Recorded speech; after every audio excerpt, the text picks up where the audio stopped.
Like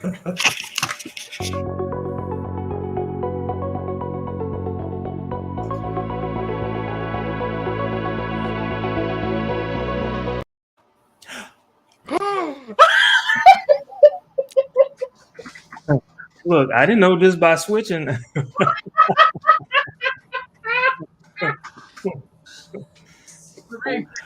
Well, push okay.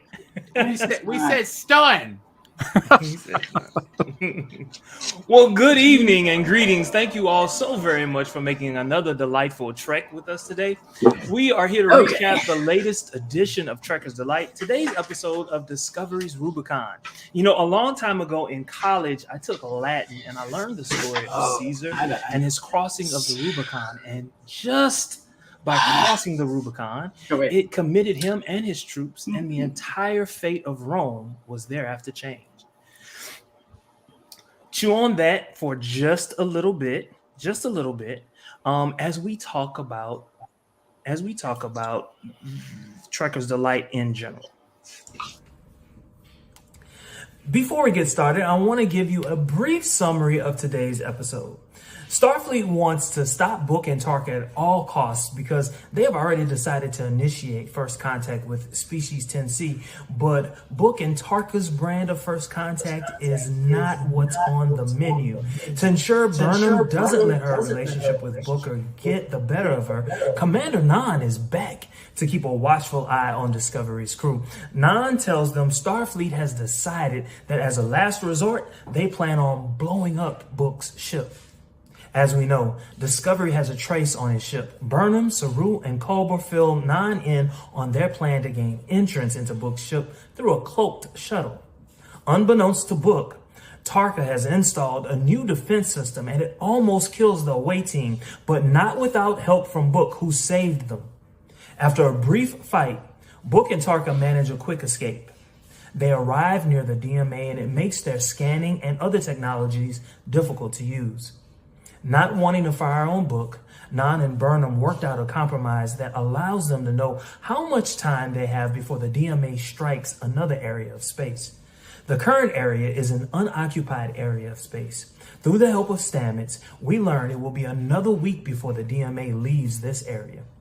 Book accepts the compromise, but Tarka takes matter into his own hands and launches the weapon. Tarka destroys the DMA, but could not find the power source connected to the controller. Saru receives an overture from President Torino. Look at Saru getting all busy and stuff. Culber had to remind Saru that he was being an idiot by not entertaining the request, of course. And the DMA reappears in the same spot. What the hell? All right, guys, let's get into it. First, let's start by introducing ourselves. It's a lot of us here today. It's probably the most that we've had in a very long time. But at the top, what I see is Manny. Manny, can you introduce yourself to us? Hello, I'm Mental Eunice. Pleasure to be here. How's it going, everyone? Happy to be here back at Trekker's Delight. Thank you so much, Jermaine, for that intro, telling us all about Saru getting busy, a little bit of a tizzy. My first time recording with Danger and Roy, Marie. Welcome. William, welcome. Thanks for being here. So good to see everybody. Go ahead, man. Excellent. William. Hi guys, my name is William Walford. I hail from Little Rock, Arkansas. I'm the videographer for Trekker's Delight. I recently had a 28th birthday 2 days ago, so woo-woo. It's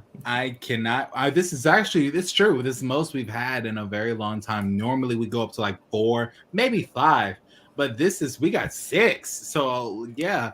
So hopefully me and Marie will have some self-control. Do we ever though? What is self-control? like we have no self-control. That's why we have our own shows. That are shows. coming out of your mouth. I don't understand them. Look here, Pulaski. Oh no. Danger. Hello, folks. I'm William Danger Newman. Happy to be on Trekker's Delight, and really looking forward to a great discussion on this last Discovery episode. Excellent. Thank you, sir. Roy. Oops, I think Roy, you're on put mute. himself on mute. Sorry, I didn't want there to be an echo. I'm Roy from sunny Southern California, and I've been a Trek fan since the mid 70s when I was a teenager, and I haven't stopped watching since. Thank God for Trek. I don't know if that's blasphemous or not. Not at all. Not at all. And last but certainly not least, the Queen, Marie. Hey. I'm gonna need a tiara, guys. Like, I expect that to be done and made for me. Hi, everybody. I'm Marie Brownhill. I am one of the main cast members here at Trekkers Delight, and you can maybe find me writing Unimatrix 47 and the Modern Gamer column for Game Industry News. And that's all I got. Okay. Well, let's see. This didn't work. Okay, there we go. All right. So I see that there's some comments in the chat. Let's see. Yeah. Okay. All right. So let's get straight to it. I'm trying to find my banners. Yeah, here we go. There we go. All right. So was destroying the DMA a rational act? And also, are we really asking if that toad is rational? Is Tarka rational? Yes, I want to know, because what he said was basically he gave a theory, expected utility. The theory basically recommends You knew he was gonna have some stuff. You knew he was gonna do something. Yeah. That if rational people should choose a rational decision in complex situations, according to him, right? And so my question is he rational, and was he being rational when he destroyed the DMA, given the circumstances? I would say no. Please expound. He knew at Right, that with danger. point. Yeah, he knew at that point that the DMA was not going to move and was not threatening to another civilization for at least a week. They had a week to talk this out, figure this out, see if they could contact species 10C and try to work something out. But he was not rational. That's not something that he was prepared to do. He wasn't interested in resolving the conflict. He was interested in getting access to the power source so he could go to the universe that he wants to go to try to find somebody that he doesn't even know for sure is there, and probably in all likelihood is dead.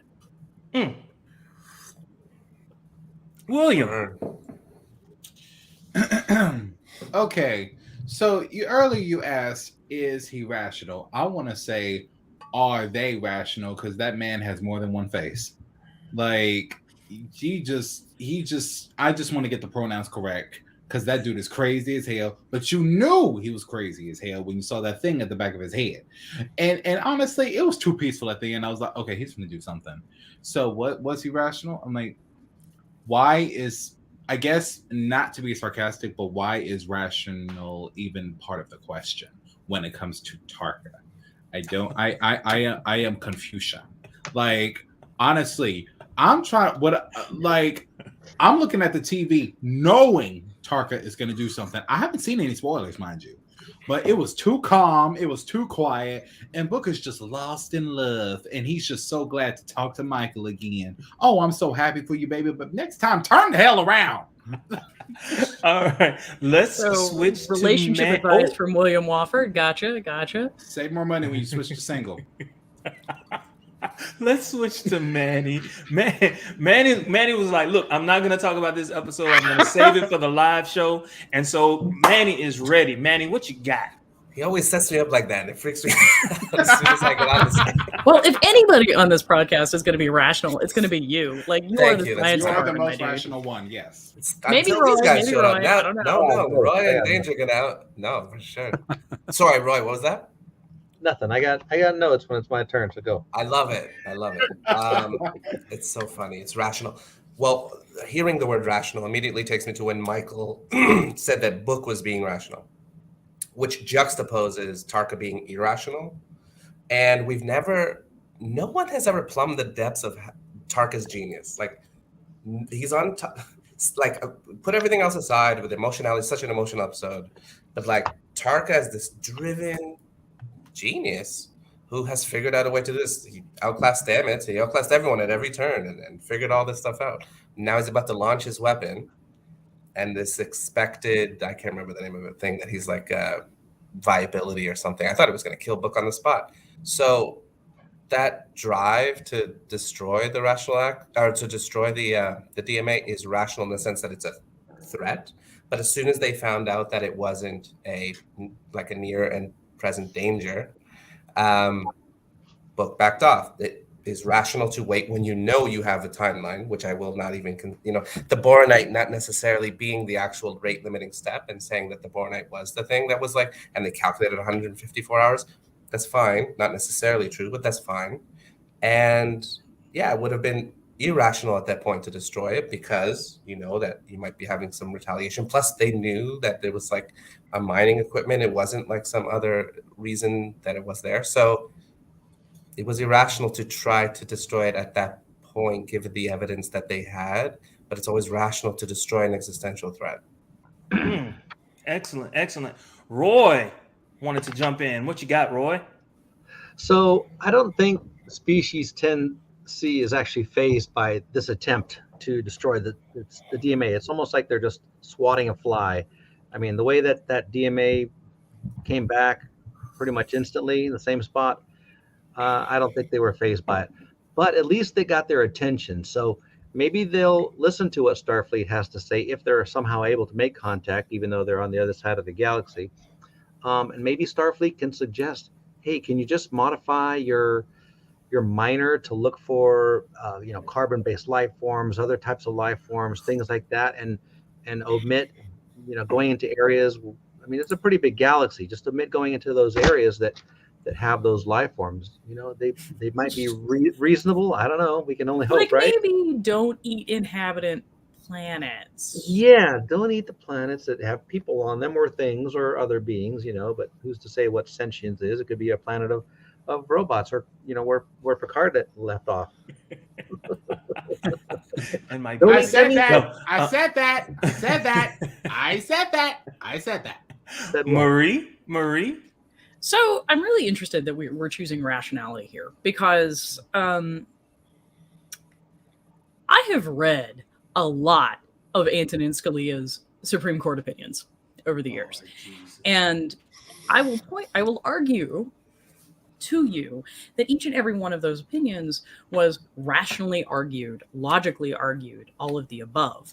The problem is that he and I are coming at it from two very different basic line assumptions, right? And so Tarka is acting completely rationally according to his own value structure and his own goals and what he wants, right? That is, so if you're asking me objectively, is he making a rational act? Yes. I can chart out the logic for what he's doing.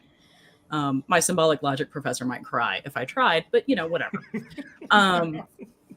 But the problem is the initial assumption, right? It's Tarka has this thing that he wants, and Danger's right. Okay. We don't know that this person, entity, whatever, is alive. Likely not.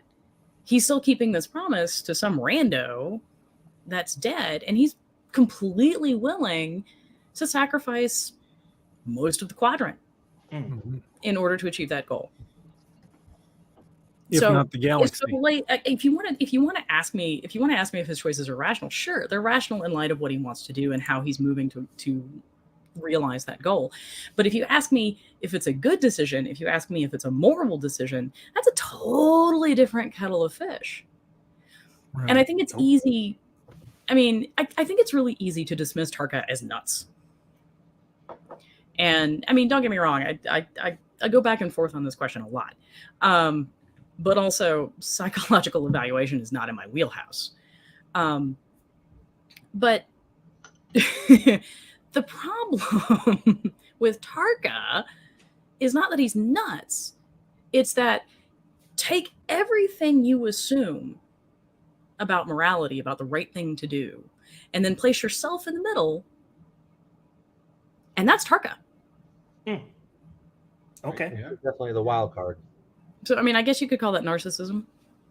But again, well, and I don't get the impression from seeing some of the things he's done. Like, for example, when the Discovery shuttle tried to dock with Book's ship, and he had installed that security system that basically was going to tear the ship apart. I got the feeling from that and watching some of the other scenes with him that he just doesn't value human life. He values science. He's passionate about the science and his work. But the thing he's most passionate about is himself, because for the past 10 years, he has devoted himself to nothing but trying to get to this other universe. He And I would doesn't argue really we knew care that. about the people. I'm I would sorry. argue we knew that very early, because one of the first introductions we have to Tarka is a discussion that he's having with, I can't even remember if it's Stamets or Saru or possibly both, maybe Jet Reno in the back, who's just like, what are you doing? He actually talks about experimenting on this type of cat, and how ultimately the cat, the experiment resulted in a remarkably nasty end for the cat, and everybody else is kind of like, torturing animals is a sign of something. Right. Yeah, it's a sign of something. And Tarka's just like, and I don't understand why. I don't understand why. I was making leaps for science. Right. No. I think that's kind of the mark of a sociopath. Yes. Yes. And y'all, look, this is the first time I think that Danger has been on the live show. Is that true, Danger? Is this your The first first live time show? on the live show, yeah. Okay. Can everyone check out his background? I'm sorry. I legit just want, I was going to say Is that I a legit want to Borg- move is that into a your Borg bonus room, my alcove friend. back there? It looks it's- like it. It's the disc from a Borg alcove, yes. I need to know how you got that and where can I get one? Oh my God. I have had that thing for probably 25 years. Wow. I got it. Wait, is that an original one? Well, yeah, it is an original one from when they first started making them for the show. And I had to have one, and I bought it, and mostly it just sat in my basement on a shelf, except I would bring it out every year on Halloween. And then we finished the basement a number of years ago, and I finally decided, you know what? I've got a spot for that. I know where it's going. I like it. I love like you. it. I also love really you. like the fact that you're crossing both franchises. Yeah, you like the Star Wars droids? I do. in the Borg Like, I alcove? mean, Doctor Who. lightsaber, There's- across yeah. from Picard. Stuff. There's Grogu up there, yeah. I see the lightsaber. Yeah. Is that a yeah. Gundam poster? Is he in the back? There's Picard. I see. Yeah, there's Doctor Who down there. Godzilla posters. David Oh Ever my Stood God. Still. Okay. Oh my God! You need to come decorate my room Yeah, I or got- something. Like okay. Garbage everywhere. All right, we got to start drooling over this man's basement. because Like that's- seriously, we have we Like, have things to do, and I have a sneaking suspicion that Roy also has a collection, the depths of which we have not plumbed. Yes, Oh, yes, yes, God. yes. Here And we we're gonna go. get to it. We're gonna get to it in just a moment. But first, let me ask this next question. Uh-oh. How does the fact that Tarka blew up the DMA, how does this affect the Federation's plans for first contact, given the recent situation? Yeah, our bad. He was a little nuts. We didn't mean to mess with your mining vessel. Yeah. Although part of me also kind of thinks that maybe Roy's onto something with the idea that like 10C is just not even going to notice. I mean, that it's akin to, throwing rocks at this thing. Right. That was kind of my thought too, is that species 10C, it almost seemed like they weren't surprised by it, or that maybe they're familiar with something occasionally going wrong and them having to send a new machine, because it didn't take them very long to have a new machine up and running. And it wasn't like they were afraid to send another machine out there thinking whoever destroyed the first one is going to destroy this one. So my impression is that maybe they're a little bit like Tarka in the sense that they just don't give a rat's butt. And I really sort of feel like happen Will to has our already, DMA. has We'll just already send a new like Sorry, what- Will has already broken that particular theory. Like, feel free. Right. All right. Yeah. So That's kind of what I'm thinking. They species 10C, it's like maybe a gnat's nibble, right, to them if they're that powerful. And there's like, oh yeah, send out what would we do if we had one of our drilling machines, you know, destroyed by an ant colony or something? We'd send a new drilling machine in. We wouldn't care about the ants.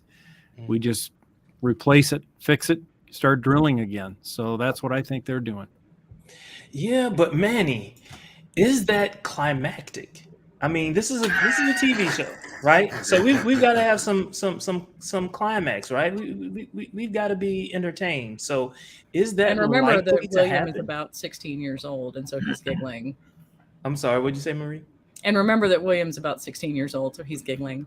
Look, I have been 16 for the past 12 years, okay? And I love it. You're on mute. You're on mute. Wow. It was.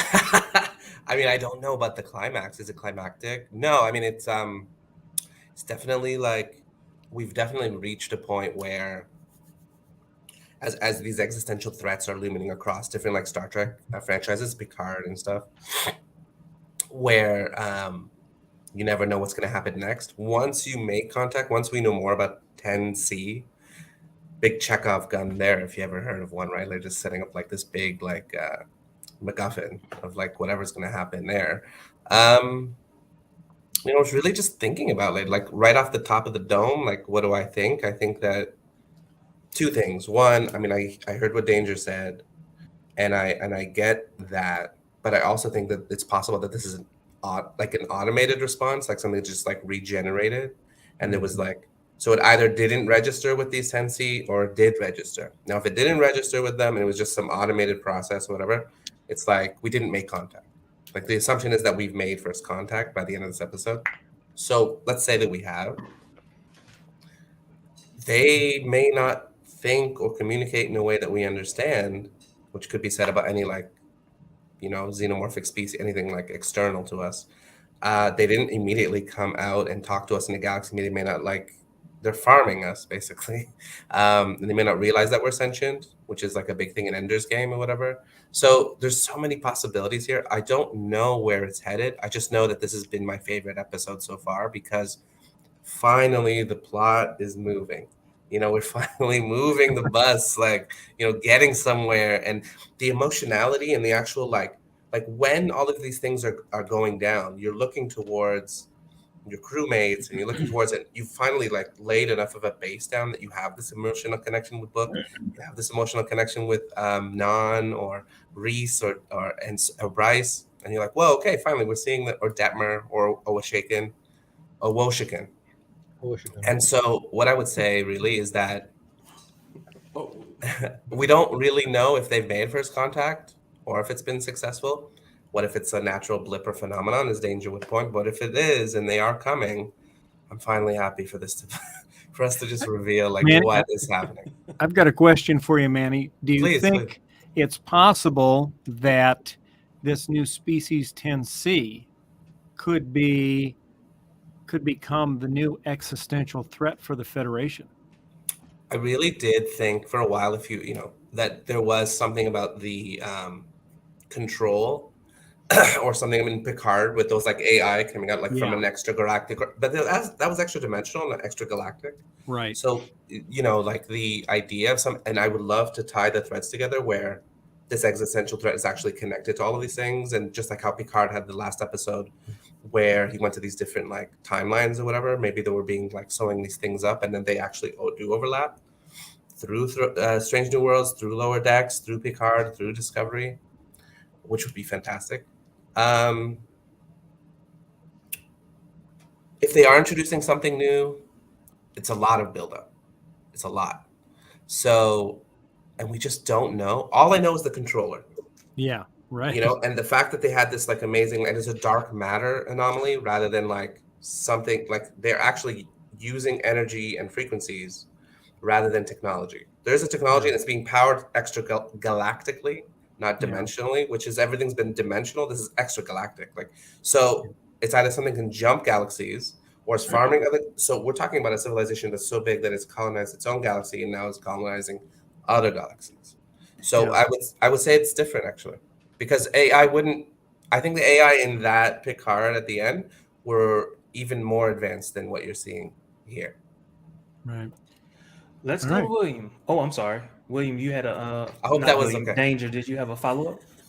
Yeah. No. No. I think that's right. So, yeah. Okay.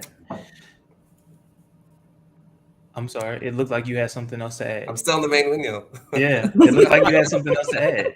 No, I really I'm not trying to rush to like my judgment. Like I'm really, because I'm still soaking in like what happened during this episode. So much happened, and the plot finally moved, and so you're thinking, okay, like what? Why is the boronite important? First of all, I want to know why the boronite is important. Why they're farming us for it, and why are they using it as a power source? There's so many others that you could use. The Is Omega there- particle. What's that? I mean, we all So thought that. boronite actually comes to us from Voyager. And if you remember the Omega Directive episode, boronite is actually what Seven uses to synthesize briefly Get the out. Omega molecule. So that's one of the things that they're trying to do and signaling us with the fact that 10C is mining boronite. Mm. I get it. That's brilliant. If you could actually use Omega, Look, that makes a lot of sense. That's why isolytic would also work as well. Mhm. Interesting. Also, every time I think about boronite, I immediately flash back to Galaxy Quest Why? because there was the Omega device in the bottom of the protector. I forgot what that was. That's what they're spinning off of. That's what they're mocking is this Omega Fascinating. particle episode, which is just kind of so off the wall. I didn't know that.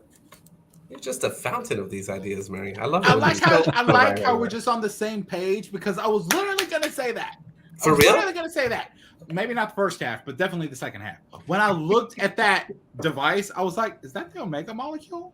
Like, Really? like The way it was spinning and stuff? the way it was spinning, the way it had that octagonal shape Yeah. type Yes. thing, it reminded me of an Omega particle. You know And I what it was like- reminded me of was the Genesis torpedo, the Genesis wave, a little bit. Okay, Fascinating. okay. But what I Now we're will- reaching in the back. Yeah. Oh, right. yeah. Oh yeah, we're definitely reaching. I just want to put this out there. When I saw that scene, where he realized that it was being honestly, I think if not all of us, some of us definitely knew this thing wasn't controlled at the dead center. It was being controlled from somewhere else. And if it's a mining thing, they're just going to send another, which they did anyway.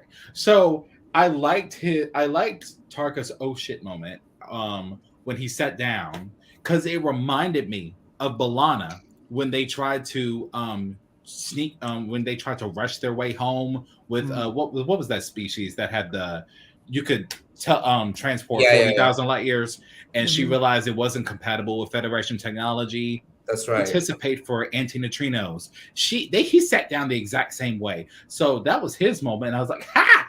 And my yes, thank you. And overall, when I look at Tarka, he's like a combination of Eobard Thorne and Tony Stark. Okay. Like Eobard being the Reverse Flash, played Barry. If anyone's here watched Flash, played Barry. Right. He played Barry to get his powers, even though that was going to be his arch enemy, and he knew it. Yeah. Practically raised him scientifically, just so he would find a way to get home. Yeah, with enough power, right? Because he needs the power of two speedsters to make it home, which is pretty much what Tarka was trying to do. Right. So I'm curious as to what Tarka will do next. What will happen to Book? Is Book going to survive? Someone's going to die. So, I'm sorry, and I hate to say that, but I think Book has been resigned to that from episode, I don't know, maybe 3. Yeah. I mean, I really don't think. Again, I don't think Book intends to come home ever. Because now he has to do the heroic sacrifice to atone I so for his agree with sins. you. You know what? I didn't want to believe that or whatever, but in that moment when he was explaining that, and he was like, he had that flat monotone. He was just like, you have to have the rationality to do what you need to do. I'm like, oh no, are they gonna kill Book right now? Like that was what I was like. That was my oh shit moment. It's like, goodness gracious, and he would have killed them and done something crazy, but he didn't. So I definitely see that, Marie. Yeah, no, I pretty much knew when he gave or left Grudge with Michael. Oh, He is literally leaving this cat, which has been demonstrated to be like his baby, right. somewhere that he thinks she'll be safe because he Yeah. knows he's about to jolly off into a blaze of isolytic horror. Yeah. Just jolly off, huh? Yeah, I mean, we're apparently like whatever's going to happen here is we're just going to destroy subspace somehow. I was gonna say the that was my Omega next. part, and Like, the Omega molecule does it. you didn't like when I brought that up last time about an isolytic thing and how it was going to destroy subspace. I said, let's go to that episode with the twins and they were scientists in TNG and say, Oh like, yeah, they tried to warn them, right? Because it was basically like a pollution episode, right? yeah. Yeah, And then Yeah. we dropped it. Like we're all Yeah. going at warp 5 now because we're ruining stuff. Like it was such a bad move in terms of, and then they just started keep going. Like, oh, Federation has authorized us to go warp 9. right. suddenly Like they it's occasionally drop that ridiculous. in, and It's then nuts. just vaguely let it stop. They vaguely let it just fade away, which is really the right answer. See how it like, so when the isolytic device went off, right? And he was looking for the power source, whatever. We didn't see the same effect as we did in that episode where it tore subspace or whatever. So I don't know if it would have been stronger even than that one. It should, like, we didn't see the same effect that we saw in TNG. That explosion was not as big as I thought it would be. Yeah. Like, how does something that is, I get that the control device at the center of it is probably the size of my TV, but at the same time, this thing is 5 light years across. Right. Shouldn't have there been like an implosion or a shockwave or something? I mean, if you blow up a sun, it's going to take out a whole power station. We saw that in Generations. So, and we saw what the insurrection when they, what was it? Subspace weapons were banned, and they had to ignite parts of the nebula to throw off the bad guys. So I wasn't impressed. You said a title that I don't recognize. It sounds like a movie that didn't happen. No, for you, that's Final Frontier. Okay, we've already established that. Okay, look, I know that it looks so fake when they acted like that they were hit by a torpedo when really they didn't. I know it looked horrible. Okay, but your movie is Final Frontier. Do not take Insurrection away from me. I'll let you have. We are not Star Wars. Is somewhere between the No, like we marries are not- the worst parts of the Tholian web with the worst parts of the Last Starfighter. I just want to remind everyone that on every episode, they remind us that Species 10C is much more advanced than the Federation. Right. So I'm thinking that some of that has to do with the fact that they have advanced weaponry and technology. Yeah, But maybe let me it's got go maybe to it's got a safe shutdown mode where the controller's destroyed and it just calmly powers down and disappears. yeah. Roy, your thoughts? Oh, you have the you're playing catch up, like you're cleaning it all up, and there was a lot said from my original question. Right. So I answered that question or this question before. So now I'll tell you, Parker was irrational because he's a nut. Okay, all right. So let's go to the next question. I'm sorry. But Marie was saying about the Omega directive. I completely forgot about that. So that's my homework assignment. Is I got to go back and watch that. So as far as I'm not sure if I should apologize or not. well, I love these homework assignments. Anything That's great. Yeah. But you guys have like your Jermaine. words. Yeah. Before we move on to the next question, I just have a real quick one. Okay. Did anyone else catch the Star Wars reference in the episode? Hold up now. Wait a minute. I feel like he's been waiting on this. He's like looking around his basement, going, "Yes, okay." I suck right now, actually. Okay, and wow. Was it with Culber when he was calming everyone down? No. Okay. No. All right, I need a clue. Because I saw all the Star Wars, so I need a clue. Like, all right. It has to do with the way Commander Nan is going to be taking out Booker's ship. Oh, the fate. Are you talking about the way they were going to hit the torpedo? like the way they wanted to kind of like destroy the Death Star. Yes, You know, exactly. Oh, So, good one. They- so they're they're gonna fire a photon torpedo into the impulse manifold, which will start a chain reaction and Oh. destroy the ship. I did Whereas think about Star that. Wars Oh my fired gosh. I can even proton see the graphic torpedoes in my into head. the thermal exhaust port to start a chain reaction and destroy the Death Star. That is You're- brilliant because you're it- right. I thought about that. Yeah. If anyone has watched the Rogue One movie, is Yeah. that My favorite. That Yeah. was I it. love that. they've established Mhm. that the creator of the Death Star Yeah. purposely put in Right. a method, flaw, a flaw, and, Right. and they and And disguised so it. did so did The Federation did the Starfleet. same thing. right. That's brilliant. That's That's See? brilliant. Funny, 'cause You know when I what? watched That's not that far fetched, actually. No. Yeah. I like him. Can we keep him? Well, Yeah, but we're gonna William, change since his you're name up, from Danger to Mon Mothma. There you go. All right. William, since you're up, Yes. and we've kind of sort of talked about it, as we normally do. Where do we see Book and Tarka after all of this? What's going to happen to their characters? Oh, they done. Are they though? Oh, okay. Are you saying their characters in general or their relationship with each other? No, not with each other. In terms of Discovery, what's going to happen to their characters?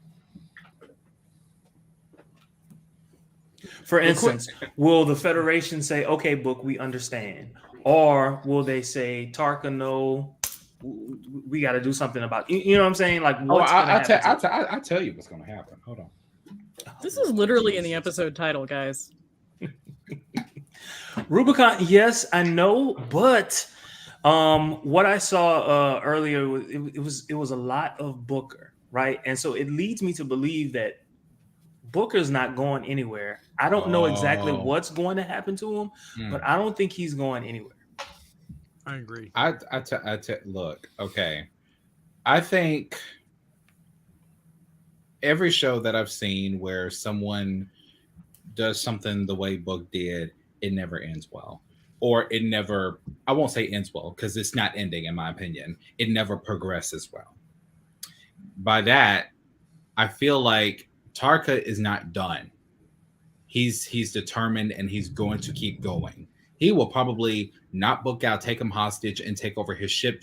Book's going to probably blow the thing up and sacrifice himself in the process. If it doesn't go that route, let's say that Book somehow manages to go back to the Federation, which I do not think is going to happen.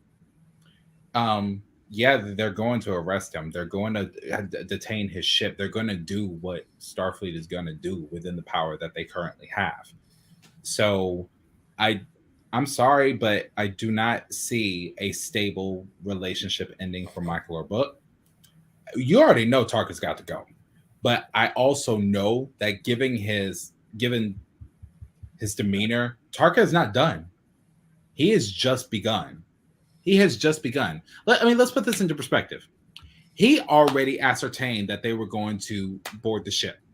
He already ascertained that Book was going to back out at the last minute. Wouldn't it stand to reason that Tarka had the same access to the information that Michael gave Book, that this is basically a mining rig? If he knows that, then that means he had already thought, I'm probably giving him too much credit, but he probably already entertained the thought that, okay, if this happens, this is what I need to do. That's what I think. Okay. Roy? Yeah, so like he was saying, Tarka's like a little chess player. He already had everything planned. Like when they tried to board the ship, he had that device that was crushing the shuttlecraft. So he's always seems to be a step ahead of everything. So he's got an escape plan. I don't think he is going to want to end up in the brig somewhere. Oh yeah. As far as Book, he's going to go back to Starfleet and maybe try to get his job back and say, look, at least I did offer to give you guys that week, and I'm not the one that pulled the trigger, so can I get a break? Marie? I like Roy's idea that Booker is gonna go and try to negotiate a plea bargain. Right? With Starfleet legal. No, really, let me rat out Tarka, and everybody's gonna be like, no. Exactly. No, we don't need you to turn state's evidence on this. Like, we don't. Yeah, I watch too many cop shows, as well.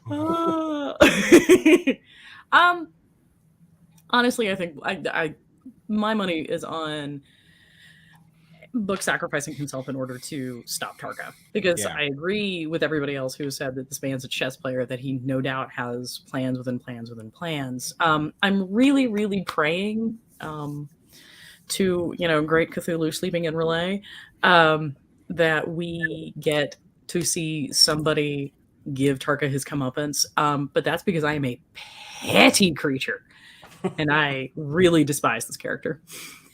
Like, really despise it. But I'll be interested. I really will be interested to see how they treat this, because, like I said, they chose the title of this episode for a reason. This is the Rubicon. Mm-hmm. Somebody has crossed the Rubicon, my friends, and my money's on Book and Tarka.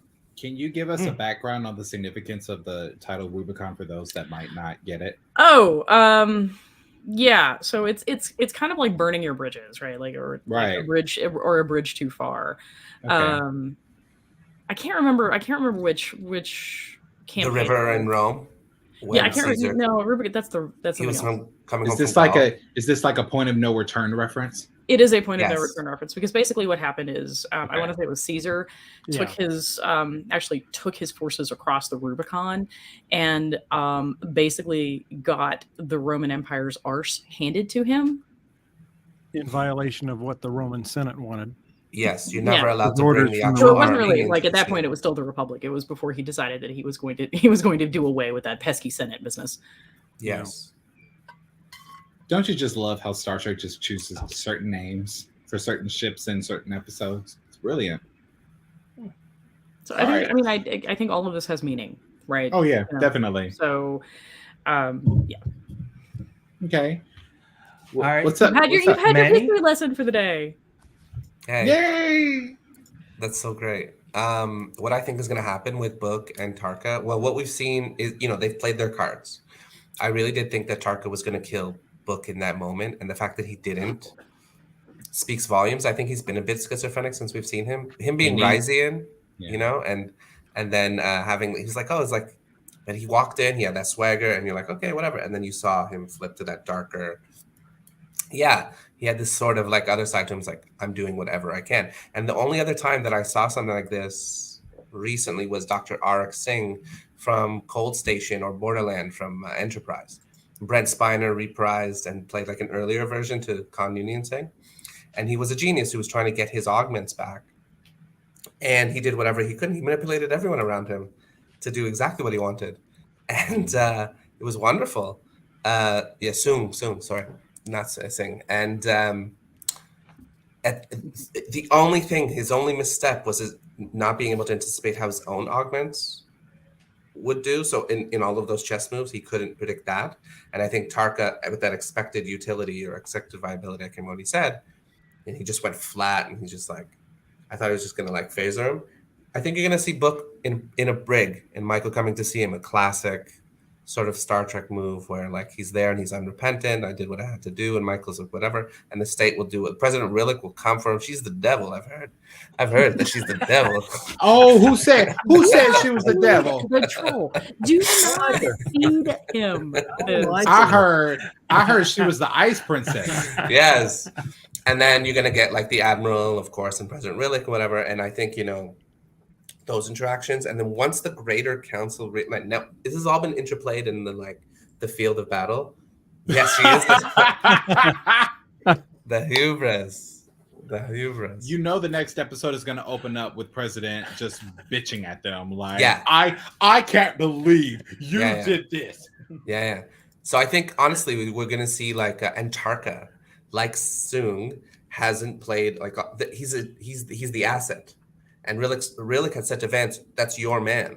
And she's going to, I think, use it to fry him. and Tarka's going to weasel his way out. Now, the one thing that has bothered me throughout this whole thing is if Tarka's that smart to build this bomb and to get himself to the point where he has built a whole other jump device for the mycelium network and all these things, whatever, why is how did he not know that it was being powered from another galaxy? That it was like it didn't, right? That bothers me that he didn't know that. Like if you could build something that could actually negate this DMA thing, he made a null space thing so that it would save the power source, basically just stop the explosion from happening, like a normal warp static bubble like around it. And then it dissipated the network that was holding together all of this as in a frequency way, basically a disruption field, so that the dark matter wouldn't interact in that way. But then he didn't know that there was nothing at the center that was like powering it, that it was actually a receiver. How did he not know that? A. And then B, right. You're really trying to get to your own universe, whatever it is, and you haven't thought about it all this time, like what could power it. There are other instances of universe jumping. We're also far into the future. This is not jiving in terms of like his ability to 10 years, this genius has been brain boxing and not figured out another way to power something. It's like, I need this power source. Why? It hasn't been described, and he doesn't even know that it wasn't there. It just bothers me. So I think that Tarka's... Yeah, please. So one of the things you said is like he's trying to get back to his own universe. My understanding is that he's not. That he's actually just trying to get to a universe that's better. I don't understand. Where is this universe? Because I feel like I'm missing some reference here. Because I've been kind of going back and forth on this. Because I've sort of been wondering if Tarka is going to turn out to be, like Giorgio, except so profoundly less cool. But my general sense, honestly, is that he's from this universe where the burn occurred, and he's trying to find heaven. Right. Which is kind of an interesting move, really. Right. Yeah, that's my understanding too. Is that guy that he met when they were being held, because he was being held by the Emerald Chain as well, right? He was. Correct. That's the thing on his back at the back. Right. Oh yes. And so he met this guy, right? They fell in love or whatever, and they were going to try to escape, and they vowed that, because I think Tarka or the other guy, I can't remember. One of them, I think, is from another universe, but they were going to go to yet a third universe where everything was supposed to be idyllic. And if they ever escaped from this thing and lost contact with each other, they were both going to meet in this other idyllic universe at some point in the future. And so he believes he escaped. He doesn't know what happened to the other guy. Chances are he died trying to escape, but he's going to try to live up to his vow and try to get to this other universe to see if that guy, by some miracle, happened to have made it, right? Which I do think is a remarkably charitable read of Tarka's motivations. Yeah, I do. Right. I'm just surprised that he's found one other being that he cares about. Yikes. I mean, we only have his word for it. True. We only have his word for it. William. And I think William has a theory. Yeah, I was trying to get to him. I was being respectful. William, you have a theory? I like it. Marie's talking. All respect goes out the window. I see, Jermaine. Hey, at least it wasn't me this time, Marie. I am cordial. You're still grounded for calling me Pulaski. Hey, who originally called Pulaski? Who's the first? It was Manny. It was Manny, actually. Buddy, on the spot. All right, William. Also, Doghouse, take 2. We will take this. It was we will take this to opposite treks, and we will go at it, Marie. Let's do it. So, okay, as far as him trying to get to this other universe that's supposedly perfect, we can all have a consensus on that, right? Yeah. Okay, and that he pretty much damn near lost his life trying to make something happen in a small ship that he couldn't really get to, and he screwed some stuff up. There's only one other man that I know that would pull a stunt like that. Good. Okay, no one knows. All right, so I'm gonna quote. All right, it was like being inside Joy, as if joy was Oh. something Oh. tangible and you could wrap yourself in it The like a ribbon. blanket. Mhm. Yeah. And never in my entire life have I ever been as content. The Yeah. Nexus. Totally and Soren. The Nexus. Who? What? If we are talking about this universe, which he didn't really describe because I sure didn't catch it, but from what I'm gathering intel from all five of you here, he is fighting as if he were Soren. Now, I'm not saying he's Elorian, but I am saying the Nexus is Right. unbiased as to who it takes in. Right. Yeah. They'll also Maybe thread it back to Picard. now let's also take into account that the Nexus is, or the energy ribbon, let's just say for scientific purposes, is affected by gravitational push and pull. Okay. Mhm. I don't know what kind of power source he needs. I don't know if he saw the DMA as a gravitational opportunity since it was 5 light years long. Like, I don't know. Now, I'm not saying it is that. I'm just saying that as far as theories go, that's the one that fits the puzzle for me. Manny, you've got a question for opposite or for what if now. That's true. Do we think the burn and what happened with the burn affected the Nexus? Oh. Shoot. The Nexus. Look at me, I'm contributing. No, of course you are. No, I mean, I would throw that to everyone else because if it affected dilithium and resonated in such a way, so it's a resonant frequency, basically dispersion, then is it really affecting subspace? Not really. No, and but the- is the Nexus part of subspace, or is it actually, they call it an energy ribbon for a reason. Yes, it's basically energy. It's a wave function. It's not really So- particle based. So the resonance here from the burn could theoretically have interrupted or altered the wave function of the Nexus, of the energy ribbon itself. How so? This is where Manny comes in. I'm just I mean, because I really need Manny to explain this because the way it's computing in my head. It's doing his research. And he's gone. gone. He's left the building. Oh my god! I almost didn't come tonight. Almost. Well, I mean, if it's going to affect the ribbon, wouldn't it affect all energy sources in the galaxy then? But didn't it? Okay, No, I think it just affected dilithium, right? It But we don't exploded actually dilithium. that's know what I'm that. saying. Any dilithium that was being used, that was in use. that was in a reactor core on a starship, blew up.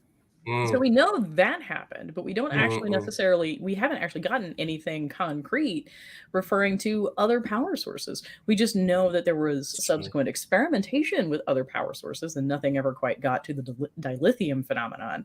Right. Yes. We don't know what the impact of the burn was on impulse engines, on nuclear power stations, on planets, or the other mysterious ways they power their civilizations. Like, Yeah. that never I'm gets thinking- covered.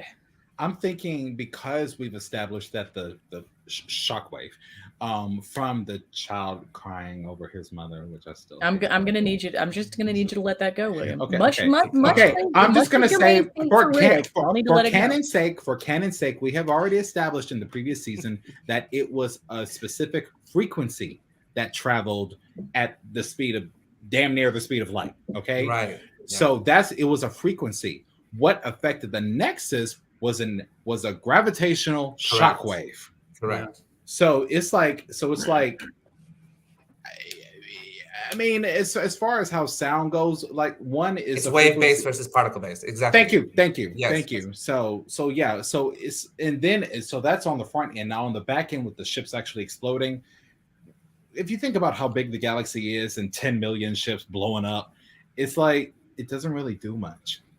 Because now if you had if Think you about space dock though. well, here's the thing though. I think 10 million stars blowing up at the same time will definitely affect the Nexus versus 10 million ships because we saw it in Voyager when the Q were in a civil war.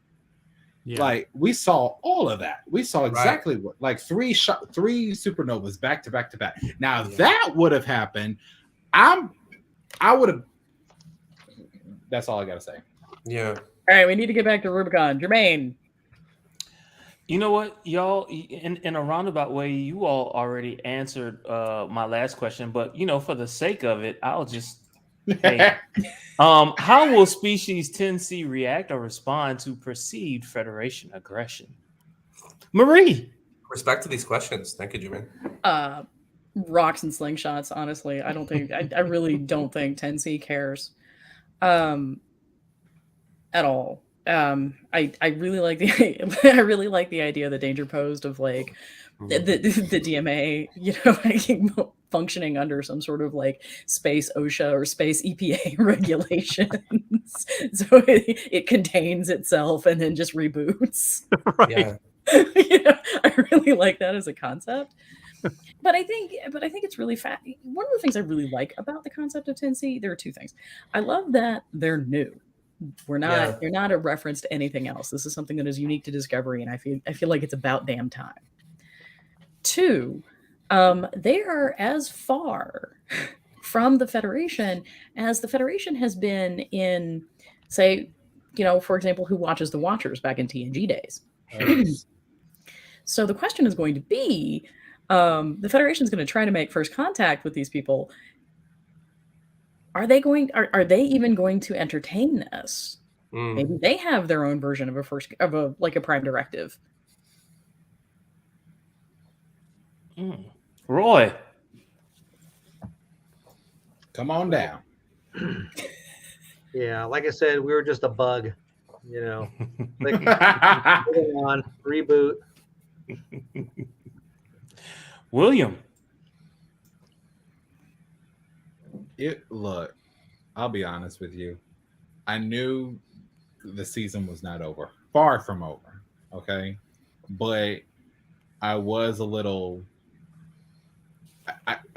for season 4, they did a great Discovery did a great job in making shockers. I really loved the way they did that. Like with Booker's homeworld destroyed, finding out this, finding out that, blah, blah, blah, blah. So the way they showed it on screen that the DMA is backed as if it was never touched. It's like, so my jaw literally dropped as I was finishing my Oreo cake. And I was enjoying it, and saw it. I was like, well, you got to have a reason to finish the season. So, but I think,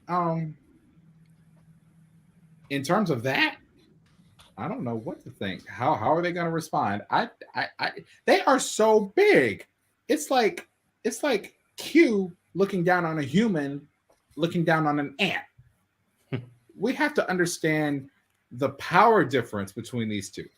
And as far as what I think the Federation will do, I hope they equip every single ship with a spore drive and build it fast, because they are going to need it if shit hits the roof. Get out of there. Go find another home, because if that is their mining ship, I'm sorry. I'm one of those, you can't tell me to go into the attic by myself. And you can't tell me to go into the basement. I'm not going to trip over a rock that didn't exist while Jason is chasing me from behind. I'm getting the hell out of there. Like, why are we wasting time entertaining this conversation? Like, the only reason I didn't cuss Book out was because he's technically an alien. So, like, he is making the classic blunders, isn't he? I don't know what's going to happen. I just know that I'm ready for it and I'm here for it. And we are actually doing really good on time. Yep. I was going to... Oh, okay. I'm sorry. So I was going to let Danger close us out. But since Danger wants to go, Danger, you go. And then Manny will go after that. Okay. Yeah. So I was going to say that technically, in my mind, both Burnham and Book screwed the pooch on the whole thing with respect to Tarka. I mean, these two were couriers in the courier network, and arguably successful couriers because they're still alive. So that tells me that they've got to be able to read people and to understand people's motivations, to be able to deal with them and to accomplish their goals. And you're going to try to tell me that neither of them saw Tarka's tendencies here? Nothing set off any of the alarms in Booker's mind when first he modifies the security system on Book's ship without telling him. And then in the middle of the confrontation with Discovery, he just slams down on the console and launches quantum torpedoes at Discovery, a full spread. At that point, wouldn't you kind of tap the console a little bit and lock that fucker out? I would. I would. Danger! Right? Danger, Will Robinson! Danger! Danger! I'm saying lock him out. The man's a madman. If he's taking over my ship and doing stuff without my permission, I mean, listen. Flashback to season 1 of Picard, right? And you've got Rios on his ship there, and Dodge goes and takes over his ship because she's going to take it to warn her home planet. Mm-hmm. And what's he do? He whistles some tone, and the entire computer shuts down. Mm-hmm. You're telling me that 930 years in the future, Book's not sophisticated enough to be able to shut down his ship when he thinks somebody's taking over control and doing stuff that they shouldn't be doing? No, Rios is just that shady. Well, Rios is a Starfleet officer, so obviously he's probably all on security and stuff like that. But I mean, I bet he has. I bet he has. If you remember season 3, episode 1, yeah, he did. He had contingencies, but they just didn't show it in this episode. Yeah, he needed a fail-safe for sure. You know, some kind of fail-safe, like King to Queen's level 3 or something. Yeah, something. I mean, I can't believe a successful courier like that wouldn't be prepared for this type of stuff and be able to shut somebody out. You would think, just seems like, but, I mean, advanced technology doesn't always mean advanced mindsets. Like, well, true. Because it's like I totally agree. Because I think the point that we've all seemed to collectively make tonight is, you have this, but you didn't think of that. Right. But when has there not been a Star Trek episode where we were like, you have this and you didn't think that, and you're in the 24th century? I could think of that. But at the same time, we were watching 52 years of Star Trek. Right. So. But William, if you're the captain of your own starship. Yes. And you've got this guy on there that you've just met. Right. Yes. And you're trying to do this dangerous thing that's going to possibly You're not wrong. You're not wrong. War. You're not wrong. Wouldn't you kind of take some precautions after you saw this guy do one thing that without your permission on your ship? If you're not suicidal and therefore not exactly thinking clearly, you know, I might, yes. If Book were at the top of his game, sure. Yeah. But I don't think he's at the top of his game. And also I think we need to give him some credit for, how muddling adrenaline can actually be in terms of your ability to think through this process. That's why. That's one of the reasons why infantry basic training ends with a stress shoot, and you're doing real well if you hit 4 out of 10. Yeah, Speaking of the military, let's go to Manny so we can close this out. Oh man, I was about to go in. Look, Jermaine. Look, you know how I am. Like I'm trying to keep it. I'm trying to keep it there. Even though Jermaine I is recognize the conversation has gotten. I literally got 6 people here again. We're gonna be here for another 3 hours. Lord have mercy. Easily. I try to keep it light and spicy and whatever. I think that you had the 2 options. One, either that this DMA thing regenerated, it's being powered externally, in which they didn't even notice it. So they actually haven't made first contact at all. Or they did. And since they're farming this galaxy and they're extragalactic and maybe are farming many galaxies, if you're at that level, okay, your idea of sentience is very different than your own idea of sentience. It's like, as you've intimated, whether it's like stepping on a gnat or whatever, maybe it is that there is that arrogance of spirit and that hubris, like to bring back the thing. Where is she? The hubris. Where is she? I gotta go to another place. It's all good. It's all good. Oh, God. The moment is gone. I'm sorry. It's just hubris. I don't think they know anything about the Federation. I think they just... And so if they go in and they make some kind of contact, it will be like when they met the Borg. It will be so overwhelming. Like what the first time you see the Borg, and before you see Whoopi Goldberg, Guinan, whatever, they try to negotiate. They try to, they tried. It is like, they tried so hard just to be like, are they reasonable? And Guinan's like, run. It's Right. such an That's what I'm saying. Even of all Guinan the- of all people knew. Get of the all hell the out of moments- there. Of all the moments in Star Trek, that's one of the most frightening to me. Yes, right. Absolutely. I agree. And I think you're gonna see that actually, where all these people with all their machinations and all this buildup, and it's just gonna be. I mean, William said, "Run." You know, getting like all these like spore drives and whatever, and something cataclysmic happening, whatever. I don't know what mechanic they'll actually use, what way they'll actually use to like use them, and how they'll actually manifest 10C. I just know that we've never seen anything like this before. This is new, and to Marie's point or whatever, it's refreshing, but it's also it's a little exciting. yeah. So what I'll say is that I think that the response will be like nothing we've ever seen, ever. Mm-hmm. All right, and with that said, thank you all so very much for for watching our latest edition of Trekker's Delight. I thoroughly enjoyed today's episode. awesome. I really truly All have. right. I love it. Thank you all so very much. You know, for a long time we were like, no, we're gonna cap it at a certain number, but for some reason, this group, you know, we did a really good job. Pat yourselves on the back. For everyone else who has been watching, please like, comment, share, subscribe, do whatever it is that you have to do to get the word out about Trekker's Delight. Thank you all so very much. And now